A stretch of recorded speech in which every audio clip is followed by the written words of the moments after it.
Welcome back, folks, to another episode of Hope. I've always felt that wildlife photographers are a little bit like magicians. Hear me out, not the kind that pull rabbits out of hats, but the kind that make you stop and look at the world again.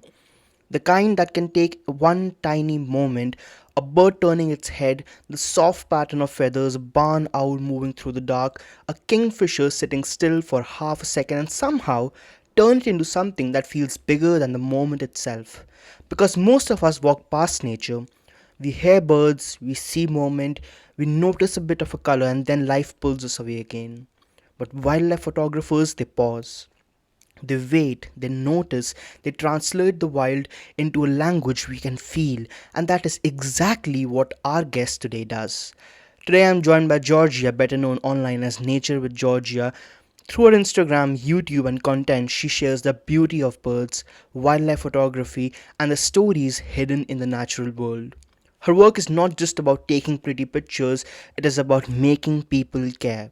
It is about showing that nature is not something far away or reserved for experts.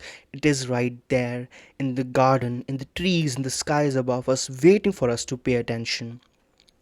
In this episode, we spoke about Georgia's story, whether turning passion into content can make you lose that passion, how to start learning wildlife photography, choosing the right camera, the pressure of getting the perfect shot, challenges of bird photography, AI versus wildlife photography, and much more. So, if you love birds, photography, creativity, or just seeing nature through a slightly different lens, I think you will enjoy this one. I hope you enjoy this one, and I will see you on the next one. Thank you so much, Georgia, for taking out the time. I really, really appreciate you finding out the time and joining for us for the podcast. Thank you for having me. I'm excited to chat. Perfect. Do you want to start with introducing yourself to the world? Okay, so I'm Georgia and I have a social media page on Instagram and YouTube called Nature with Georgia. I'm a wildlife photographer that specializes in birds and a content creator. Perfect. So usually you are the one who are telling people a story through your photos and videos, but today do you want to share your story? What happened in your life that made you a wildlife photographer today? Like, was it something you were always interested in, or is it something you found out later? Yeah, so it's not something I've always been interested in. I went traveling when I was 22 Mhm. and I lived abroad and I traveled around the world and I've done that for 7 years. Before that, I was a typical teenager. I'm from Essex, so I was much more into the materialistic way of life, I would say. And then when I went traveling, I got exposed to the natural world and it really opened up my eyes to all kinds of different cultures, landscapes, Mhm. wildlife. So it was really, really great.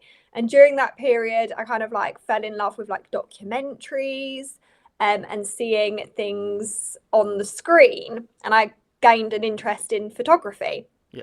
And then when I come back to live in the UK, after being here, I think it was like a couple of like maybe a year or two, I was like, oh, I actually really want to try photography, but I didn't really have an interest, particularly in wildlife. It was more general nature. Hmm.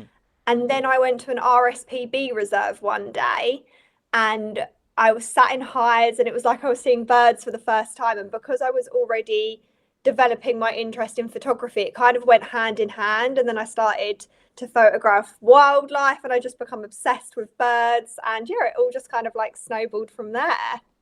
Ah, that's lovely. So, if I had to ask you, like, I'm just curious, how do you think your relationship with nature and wildlife photography has evolved over the past year in particular? Because, and I'm asking this in respect to you delivering content to the audiences. Do you think now you think it in more strategic way about what you want to deliver it to the audiences, or is it just about your passion and hobby? I think it's a combination of the both. Hmm. I like to highlight wildlife in a way that people maybe haven't thought about before. Hmm. I'm not from a background where it's like an academic background. I didn't go to Right. university. I didn't study photography. I didn't study anything in conservation or wildlife. So my kind of like I suppose you would say strategy is to make people that wouldn't necessarily be interested in it. Hmm. So that's kind of like my overall goal and kind of like my strategy when I'm thinking of content creation around birds, Yeah. and in particular birds and wildlife. But generally I I kind of just let my passion guide me. Hmm. And I hope it shows through my content that I do love it and I'm passionate about it. And I do think generally when you see a content creator that is so passionate and loves what they're doing, it shows Yeah. through. So I hope that's the case for me as Pretty well. much does. Yeah. I had a question about passion, but before that, you mentioned you want to show people nature in a way they might not have thought of. What do you mean by that? So before I got into bird watching, I am guilty of being a person that thought of it in a very stereotypical way. Mm-hmm. So I thought when you think of like an older man sitting there in his like beige clothing, like eating a sandwich, with a very academic background, and that's the type of person that I thought done bird watching. I didn't think it was a hobby for me or Mm-hmm. something that I would enjoy. Um, and when I started doing it, I was like, of course, there are people that fits that stereotype, and I love them type of people. They have the best sightings, they have the best knowledge, but it's not just for one type of Yeah. person.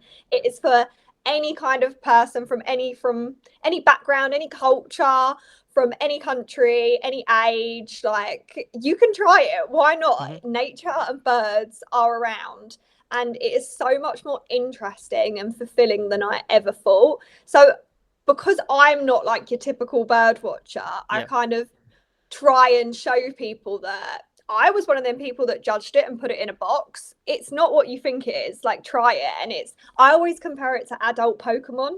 Yeah. I was obsessed with Pokemon as a kid. I used to always go to my local corner shop and buy Pokemon cards. Like I spent all my pocket money on that. And it really reminds me of that. So yeah, I think there's many different like people that should try it that maybe have judged it. Yeah, I mean, if you're using Merlin or eBird, it very much feels like Pokemon Go. Like you're going around Yeah. tracking the birds. It's really fun, yes. But since you mentioned about passion, I was watching one of your podcasts, which you did 2 months ago, and you mentioned about how there should be a delicate balance between passion and what was that? Just a second. I'll quote it particularly. So, you mentioned how there is a delicate balance when it comes to monetizing your passion because you can lose your passion. So the two questions I could think of as soon as I heard this is, can you really lose your passion, like, or would it more be a temporary burnout that people go through? And secondly, what about you when it comes to your passion? Do you think that's something you try to protect it in some way? Yeah, I think it's very subjective. I think it's different for each individual, but generally, I think that you can lose a passion in something. I know there's things that I have been passionate about at a time, and then when I have maybe done it in a certain way or overdone it or done it maybe not for the right reasons, like my passion that was once this burning flame has now diminished Mm-hmm. to a small little flame. So yeah, me personally, I think your passions can fade if you don't treat them in the right way Yeah. or treat them that's true to yourself. But some people, maybe it's different. Maybe it's a passion that they will never lose. And yeah, you can. I think there's a misconception if you're doing something you love, you'll never burn out. You You can. can. I Yeah. There's times where I have been close to burning out and I've been doing something I love. Mm-hmm. So yeah, I think obviously it's different, but there is always a slight concern of burnout when you're overdoing something or maybe putting your time and effort into something. Yeah. With sorry, what was the second part of the question? What's with you? Like, do you think you'll ever be like going away from that passion you have for wildlife photography? And if, like, how do you protect it to ensure that you stay passionate for what you're doing right now? Yeah, so I think I check in with myself a lot and I'm very keen on having boundaries with what I do. Mm-hmm. So often with opportunities that come at me, I do say no quite a lot if Mm-hmm. it doesn't fit and align with what I think is the way that I want to pursue this passion. Right. So I think that's a big thing. I think a lot of people will get opportunities, and don't get me wrong, it's so thrilling to be Mm-hmm. picked and to be asked, and Yeah. it really appeases your ego, and it's a great feeling. Like, who doesn't want to be picked? But Mm-hmm. sometimes you have to really evaluate, okay, this is great, but does it align with what I'm trying to achieve? Like, is this actually beneficial for me in the long run? Is this something Mm-hmm. that I should be doing, not just because I've been Yeah. picked or chosen to do it? I'm I probably maybe overthink it a little bit, but I don't do currently what I do full time. I would like to maybe one day, but I've been doing it very slowly Mm-hmm. because I don't want to monetize something that I'm passionate about and then lose the passion. Yeah. That's like one of my most important things. Don't get me wrong, I do Mm-hmm. I need to pay my Yeah. bills. Yeah. But I would much rather it be like a slow burner and do it in a way that once I do get there, I feel comfortable with what I'm doing and I'm not in a state of panic Hmm. that then sacrifices my Yeah. passion. So yeah, I think it's each individual and see what works for you. That's very true. Like, I can think of it because I know a couple of people who are very passionate with what they do, but sometimes for circumstances like money, for example, if they're not making good enough money with what they are doing, they kind of lose that passion because at the end of the day, they need to survive as well. So Yeah. yeah, there can be reasons to lose that passion, I guess. Huh. Talking about photography. So I started like learning a bit about wildlife photography a few years back, but it didn't kind of work for me because it's really hard for me to wrap around my head around how to like go about the white balances, focal points, isos. Like, I just cannot understand it. So if you were to give advice to a beginner who has zero knowledge about wildlife photography, like what would be some of the resources he can go about to learn more about it? Yeah, so I was exactly the same. So I'm Mm-hmm. not very good with technicalities, and I went into learning photography with very little experience. I had interest in photography throughout when I was traveling, but I didn't know what I was doing. Like how you're saying yourself, like I didn't know what aperture meant and ISO and shutter speed. I think the best thing that worked for me personally was just going out and practicing Mm-hmm. and failing a lot. So I took my camera and I was prepared in the beginning to be really, really bad at it. I was like, I don't know what I'm doing, but I'm a very more hands-on person that needs to learn by mucking up, Yeah. basically. So I learned, like, I'm like, okay, well, that picture looks terrible. Let's try this, like, Mm-hmm. ISO. Let's play around with this to finally be like, okay, this is what needs to happen. It needed to click in my head Yeah. tangibly rather than more like academically on paper. But I think, yeah, I always recommend if someone goes to get a camera, look on YouTube. Mm-hmm. YouTube is great. I mean, the internet is full of resources. So get a little bit of theoretical knowledge behind you, Yeah. but I wouldn't focus too much on it Hmm. because where you're really going to learn is by doing it. I'm actually in the process of creating a ebook Yeah. because it's something that I would have really appreciated in the beginning. So I'm trying to make it as useful as possible for beginners Mm-hmm. because what I found was quite difficult is obviously resources are in a lot of different Yeah. places, and like I said, I'm not technically minded, so breaking it down in a digestible way that people Yeah. can understand. But yeah, I would say YouTube is great. Have a look at some resources online, but really just go out there and experiment. Mm-hmm. I mean, that's easier. Like, I believe, like, where you come from, it's easier for people to connect with you because they're pretty much in the same situation. So, I guess the ebook thing would really be helpful. Like, I would love to have a look at it.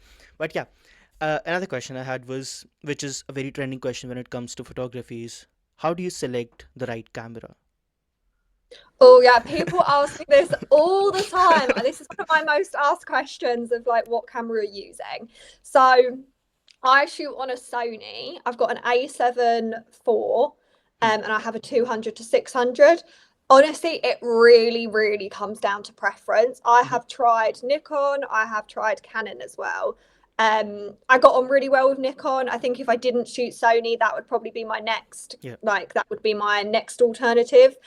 Canon, I know people are going to come at me for this, but Canon and I did not get on well with. I definitely appreciate the camera and what they create is they have some phenomenal Yeah. features, but it just wasn't for me. So I think it is largely down to preference and Hmm. budget. It depends what's in your budget as Yeah. well. I mean, cameras can cost Yeah. thousands. Like Very there's expensive. lenses that are like £10,000. That's not within my budget. Hmm. If that's within someone else's budget, then obviously that is fantastic. So yeah, I always recommend, like, if you can loan things and rent Hmm. things, and then you get to try something for the day. Obviously, a day isn't Hmm. always going to give you a Hmm. complete kind of Yeah. idea of what it would be like to own it, but it's definitely a good start. So I always say, like, renting or loaning something to see what you get on more Hmm. with, and then obviously a camera's an investment, then you can see what you would buy. Hmm. But yeah, I like my Sony. I like the colors. Like, I like how it a lot of things that I didn't think about when I first bought a camera is actually how the camera feels in your hand. Hmm. Because especially being a woman, your hands are smaller. Hmm. So having a camera, it's because you're holding it a lot and you're using it a lot. So that's one thing that I would probably say to people that Yeah. I didn't think about in the beginning, is like how the camera feels in your hand. There's some cameras that I've used, like, they're so big for my hand. So I'm like shooting on this because they're already so Yeah. heavy with the lens. So yeah, that is one thing that I would say to have a little look at with, like, how does it feel in your hand as well.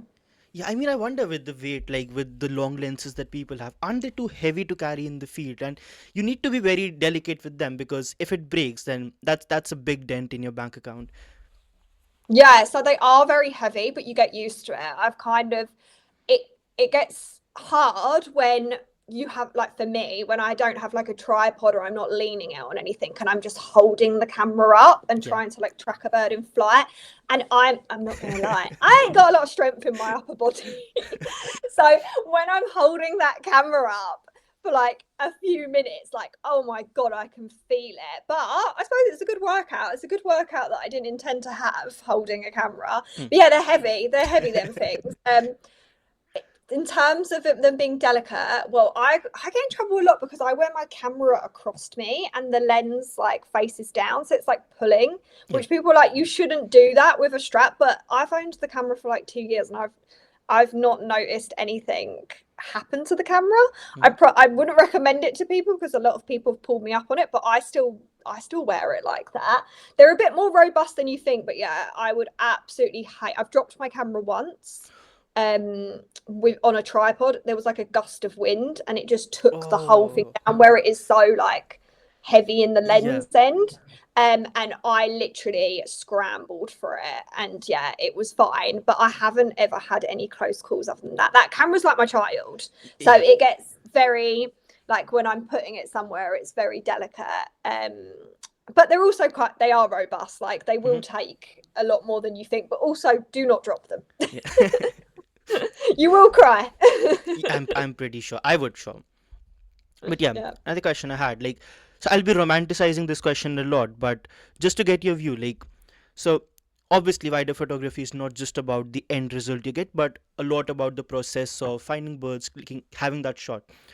So have you ever had this with you? Because I've heard a lot of wildlife photographers mention it to me that when they're about to take that picture, sometimes they just stop right there and they don't really click the picture just to have the experience of witnessing a wildlife, like an animal in the wild, and they just stop right there, just remember that picture in their head, and they never really take that picture to be published anyway. Has it ever really happened with you when you're like, I'll just stop there, I'll just see what this bird is doing, and I just won't click any picture?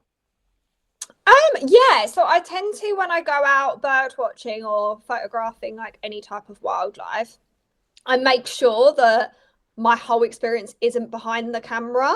Yeah. I do spend quite a bit of time watching and like seeing what the bird is doing because that's what I enjoy. But I also think I think personally I have quite a healthy relationship with photography. I Hmm. think a lot of people get, like, it's these two experiences, like, the, oh, if you're taking pictures, that it's not part of the experience, it's this very isolated thing, and that almost that taking the picture isn't part of the Yep. enjoyment. Yep. Whereas I'm like, that is part of the whole experience for me. Like it's part of it. Like Yep. I enjoy Yep. taking the photo. That's the part that gives me the enjoyment as well. And seeing me try and like capture it and make a fool of myself trying to track a Yep. bird. So yeah, I don't see them as two separate things. I'm like, the camera is there and it's part of the experience. It's not taking away from it. I think it's more when you see people or yourself slip into a bad habit of like the whole experience is Yeah. just taking photos. Mm-hmm. So yeah, I think it's good to have that boundary where you enjoy seeing it with your own eyes, but then I also think it is great to like capture it and enjoy that part of it as Yeah. well. But like, what's the process for you when you're about to click a picture? Do you have a story or a composition in mind already that you are trying to aim for, or is it something you just take a picture and then you try to derive a story out of it later? Yeah, so it's very like when I'm doing wildlife photos, I Yeah. don't have any plan. It's Okay. just see what I get, go with the flow, and then once I get images onto my laptop, that's when I kind of think of a more storytelling aspect. Okay. At the time, I might have some ideas and I kind of, when I'm in the editing stage, I hone on what I felt at the time or Mm-hmm. maybe take some themes from that day, but I don't generally think about it at the time or with the idea. My Mm-hmm. content creation's a little bit different, but yeah, Yeah. to how I treat kind of just going out taking photos of wildlife. But I never go out generally with an intention of doing it. Sometimes I might, but generally no. Mm-hmm. Okay. And like, what challenges do you face when it comes to bird photography for in particular? Because if I was talking about reptiles and snakes, like it is hard to find a snake, but once it's there, like you can just have a sandwich, it's not running away, you can just easily click a picture. But with birds, it's a task to track them down and to get that particular shot. Like, so what are the challenges you think you would face when it comes to bird photography in particular? Yeah, so the first challenge is finding them. Yeah. Because some particular birds do not want to be found, Yeah. which is fair play. So, for example, like barn owls, they're quite like they're not ultra rare, but trying to find a barn owl is can be difficult, Yeah. especially if you're not looking for one in a reserve. You're looking for one in like your local patches. So yeah, finding them and ethically as Yeah. well. Obviously, I take photos of wildlife to promote people to care for them. So Mm-hmm. I need to put care in actually taking the photos. Yeah. So there are ways, obviously, you can get wildlife pictures and bird pictures easier, but Mm. are they ethical? No. So it kind of defeats the point. So yeah, finding it, and then when you finally get the bird, obviously this is a model that you can't direct. Yeah. So you might get a great encounter, but this bird might be sat right in a horrible spot of like direct sunlight. You can't just go to the barn owl, excuse me, mate, can you just move over there? Like you're completely at their whim. So that's another challenge Yeah. that you could everything could line up. You could find the bird, you could have it like right in front of you, but the sunlight and the conditions could be terrible. So you're not going to get a good photo. Obviously they move a lot, birds in Mm-hmm. flight, so especially smaller birds, it's difficult trying to track, Mm. trying to keep it in your frame. Maybe try and get a certain composition, try and get a certain background. So yeah, there's a lot going on with birds. I would say a lot Yeah. going on to line up and get a really good shot. So many variables have gone right in your favor. Hmm. It's a selfish question, but I've never really seen a barn owl. Like, what would be a good habitat to find barn owls? Yeah, so I always look for like farm like kind of farmland habitat, Yeah. but that hasn't been curated. So if you can see like a field, Mm-hmm.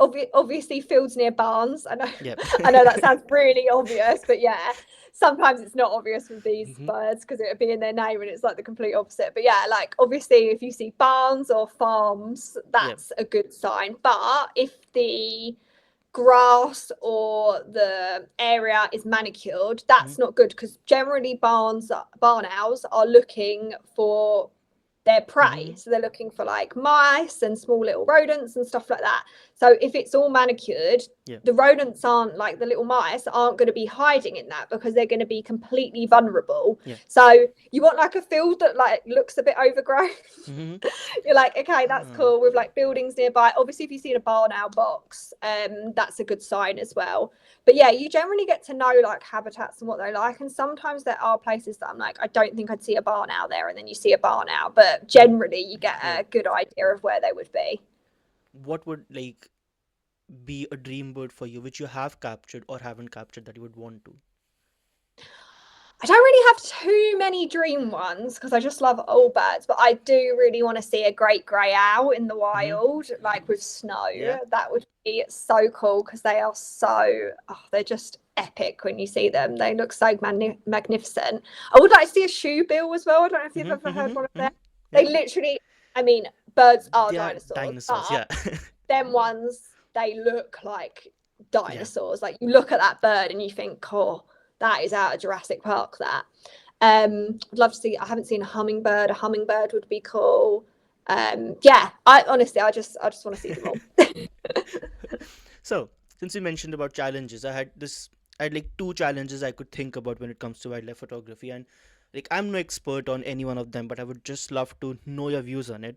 So the first one would be the most trending one, which is AI and wildlife photography, because I had this discussion with one of my friends who is a wildlife photographer as well, and he was telling me about a discussion which was happening in his group, which was about how AI can basically generate the perfect picture you want, and it's so hard to tell the difference, and that kind of makes some wildlife photographers threatened. So, what do you think about it? Like, what's your view when it comes to AI and wildlife photography? I mean, it's not great. Like I've had some people say, "Oh, isn't this cute?" And it's an owl, and it's like sitting on someone's shoulders, and I'm like, Mm, "Hun, that's AI. That's not yeah. real life." I it worries me with AI with stuff like that when it's creating stuff that is encouraging Yeah. Yeah. bad behavior of these interactions between humans and wildlife. I personally, Hmm. obviously, when I see, there's a few times that I've looked and I'm like, is that AI? I personally think like that's a worry as well when Yeah. people can't just because sometimes even I Hmm. have to check myself, and then once I look again, I'm like, oh, that's AI. That is not. So yeah, I'm not too worried Okay. about it obviously taking over wildlife photography because I do think there will become a point where people are sick of it. And I feel like already people are a little bit sick of it and they're going in the reverse direction Yeah. where Yeah. it's almost making them want to see even more things in real life and things that are more tangible. It's like Hmm. a complete shift away from technology. But I wouldn't lie, yeah, it is. And obviously its impact on the environment. I mean, there's so Yeah. many things there. But yeah, there are worries definitely with AI created imagery in wildlife for Yeah. sure.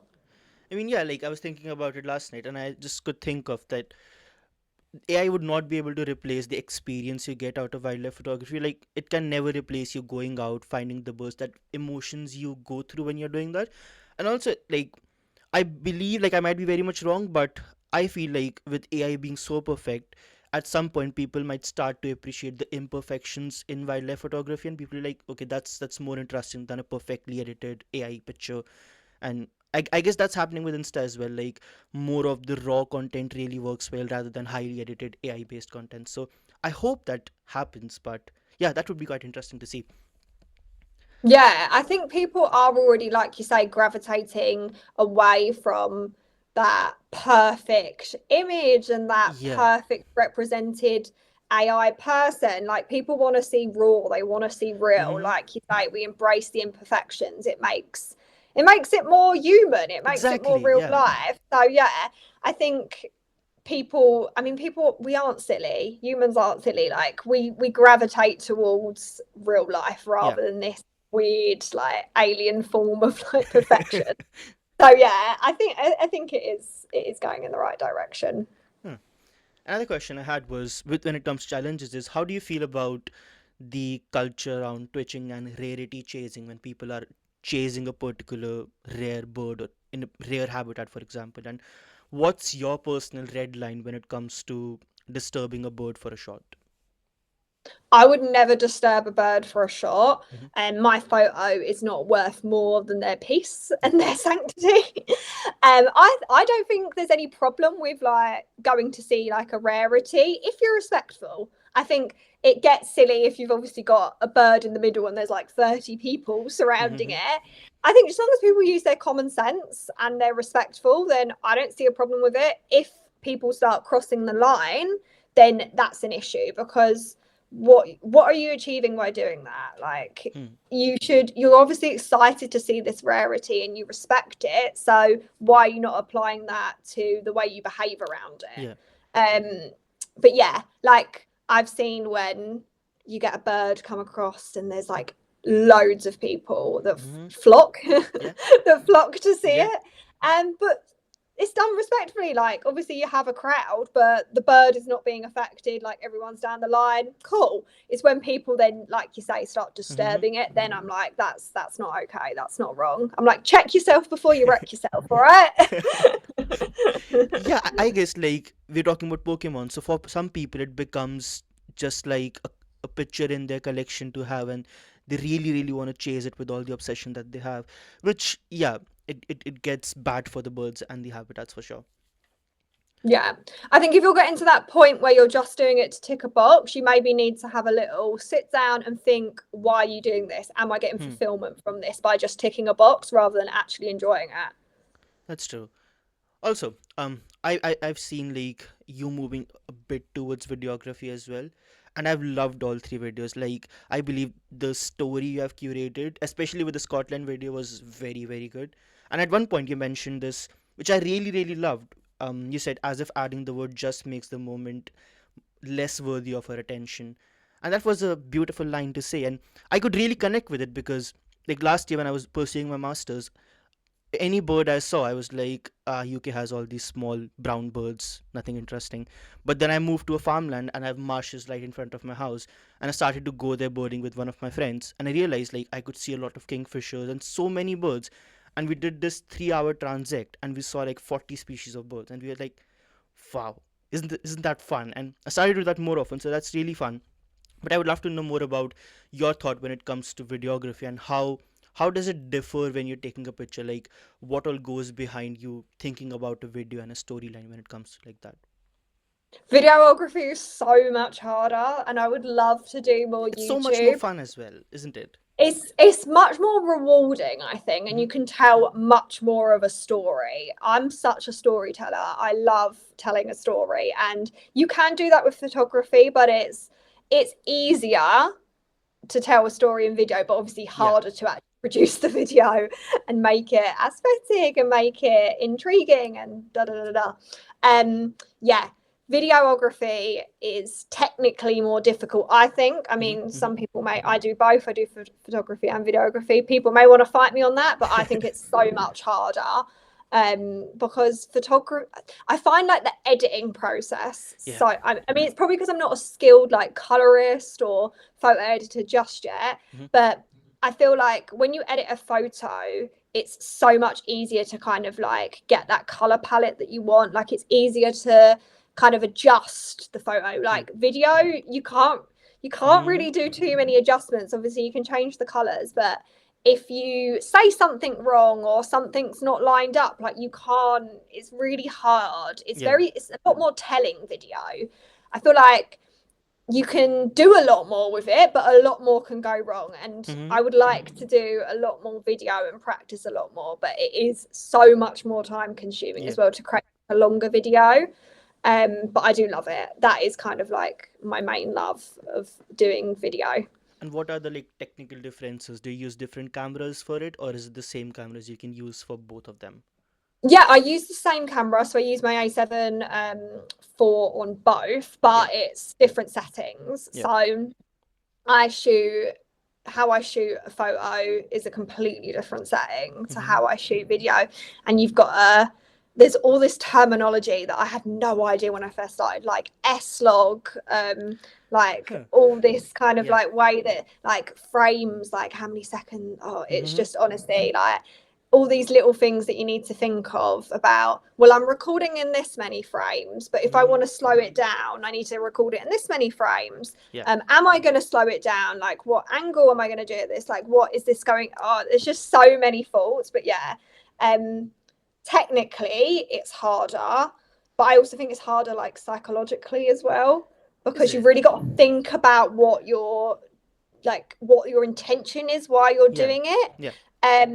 And I do it with photography because I am so, like, I love Yeah. storytelling, so I try and get like all the little moments. I don't just try and just get a bird, I try and Hmm. give you the whole experience. But with video, you've really got to, it's so many layers. I mean, even when you make a video, you obviously got to get all the clips. Yep. You got to think about what's your story. You got to think about your voiceover. You got to think about your music. You got to think. So yeah, it's just a lot. It's honestly, it's just a lot. But I really enjoy like the storytelling part of videos. Like with pictures, I believe it's a lot of the times left to the interpretation of the people who are viewing the picture, so they can interpret it in different ways. But with videos, you can actually get a chance to let people see things through your lens the way you want it to be perceived. So yeah, that's interesting. Another question I would love to ask is like I've really enjoyed, like I started following you a good few months back and I really loved your content. But if I had to ask you, where do you think you would be taking Nature with Georgia? Like what's your plan maybe 2 years, 3 years, 5 years down the line? What would be the key message you would want to deliver all through the years?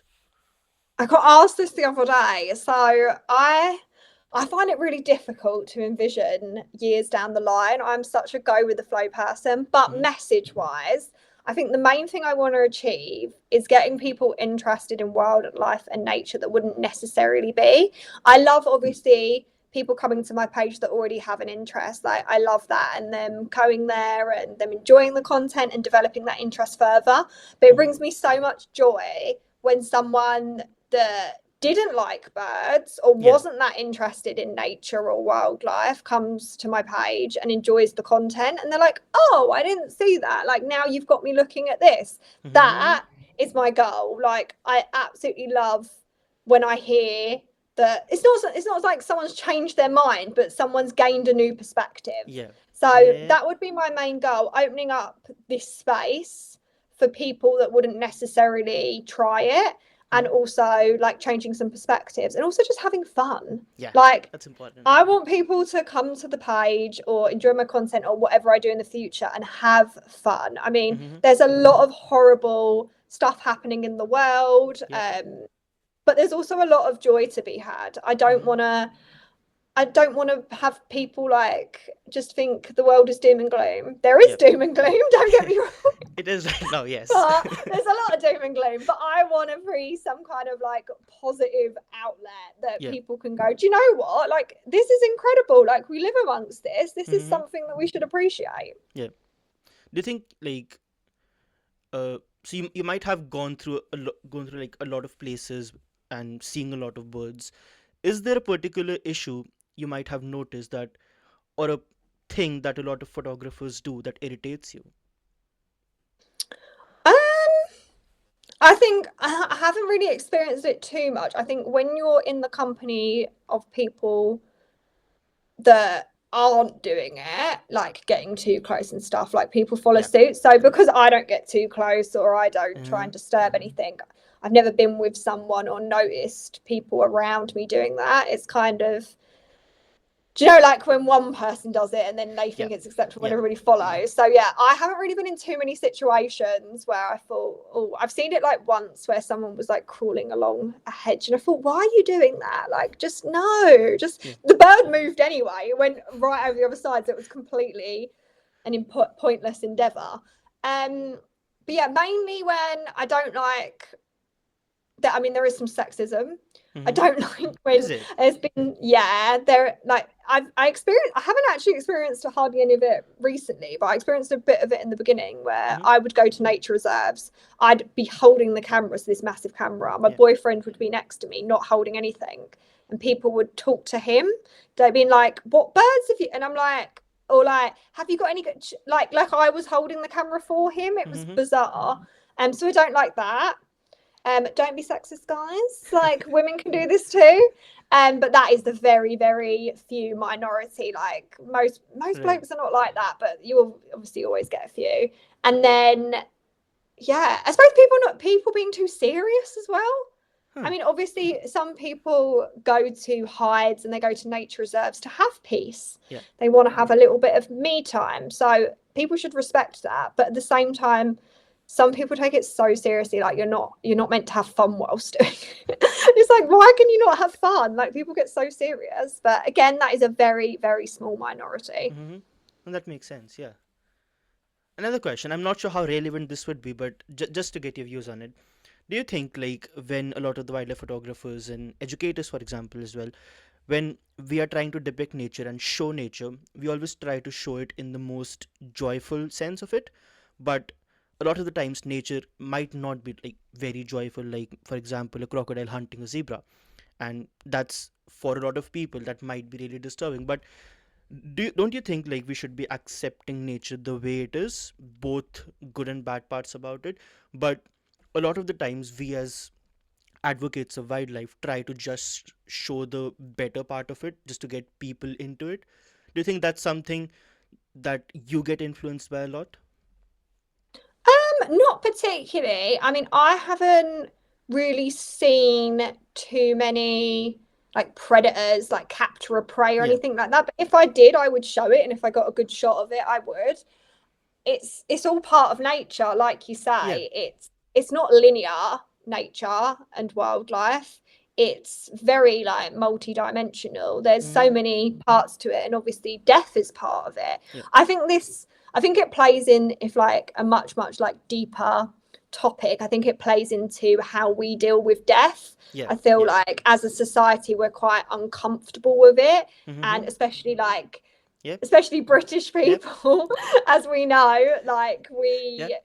we're very stiff upper lip about it. Like when Mm-hmm. someone dies, it can be something that you don't talk about. Yeah. It's dealt with in a certain way where obviously in nature it's not like that. Like it's Exactly. part of Yeah. the circle. So I think seeing them images and seeing that side of it Mm-hmm. is crucial, but also just natural. Like obviously, Mm-hmm.